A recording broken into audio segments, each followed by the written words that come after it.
মাত্র একটা ডিম আর একটা আলু দিয়ে আজকে তৈরি করে ফেললাম বিকালের দারুণ একটা নাস্তার রেসিপি। হ্যালো এভরিওয়ান, আসসালামু আলাইকুম, welcome to my channel means easy cooking recipe. তো চলুন শুরু করা যাক আজকের রেসিপি। প্রথমে আমি এখানে একটা আলু আর একটা ডিম আগে থেকে সেদ্ধ করে নিয়েছি। এবার আলুটাকে আর ডিমটাকে একটা গ্রেটার দিয়ে ভালো মতো গ্রেট করে নিতে হবে। গ্রেট করা হয়ে গেলে এর ভেতরে দিয়ে দিচ্ছি ধনিয়া পাতা কুচি, সামান্য গোলমরিচের গুঁড়া, এরপর দিয়ে দিচ্ছি অল্প একটু অরিগ্যানো, এটা অপশনাল, চাইলে নাও দিতে পারেন। এরপর দিচ্ছি 1 চা চামচ চিলি ফ্লেক্স, 1/2 চা চামচ লবণ। এরপর সবগুলো উপকরণ ভালো মতো মেখে নিচ্ছি।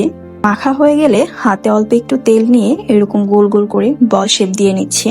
এরপর একটা বাটিতে 1 চামচ কর্নফ্লাওয়ার, 1 চামচ ময়দা, অল্প একটু পানি দিয়ে একটা বেটার তৈরি করে নিচ্ছি। এবার বলগুলোকে বেটারে ভালো মতো গড়িয়ে এরপর বিস্কিটের গুঁড়ায় কোট করে নিচ্ছি।